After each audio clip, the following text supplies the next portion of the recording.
টান্ডা দিলে ভাই করে এই বাজারে নন্দনপুর বাজারে তোমার বিয়ার বাইশ।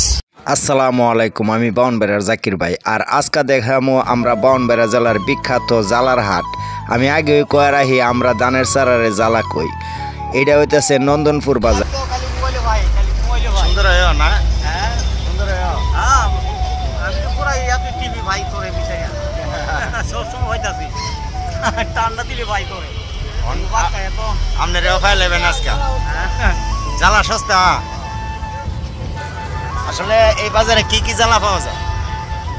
এই বাজারে নন্দনপুর বাজারে তোমার বিয়ার বাইশ আছে, এরপরে 7 আছে পাওয়া যায়। খাসা না খাসা হলো জ্বালার দাম কেমন?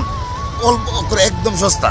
এবার জ্বালা সস্তা, প্রতি কানি 700-600 টাকা হলে নেওয়া যাবে। 600 টাকা 700 টাকা হলে নন্দনপুর বাজার থেকে জ্বালা নেওয়া যায় প্রতি কানির জ্বালা। হ্যাঁ এবার তো সস্তা। Thank you. আসলে অন্যান্য বছরের তুলনায় এবার জ্বালা হইতেছে সস্তা। এক কানি হেতের জ্বালা আপনি 600-700 টাকা হইলে পাইবেন এই নন্দনপুর বাজার। নন্দনপুর বাজারটা কিন্তু জ্বালার লাগে বিখ্যাত। এই এক মাস মানে অহনের এক মাস সব সময় নন্দনপুর বাজারে জ্বালা পাওয়া যায়। আর দূরান্ত থেকে মানুষ আয় এই নন্দনপুর বাজার থেকে জ্বালা কিনা নেয়।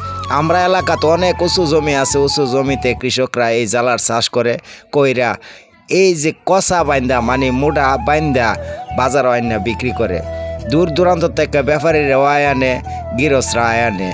আসলে অসাধারণ। আপনি যদি সকালবেলা আয়েন দেখবেন যে প্রচুর ক্রেতা বিক্রেতা। কারো জ্বালার দরকার লাগলে সোজা আয়া পড়বেন এই বাউনবেড়া জেলার নন্দনপুর বাজারও। আইলে আপনি আপনার পছন্দ মতো জ্বালা কিনে নিতে পারবেন। আল্লাহ হাফেজ।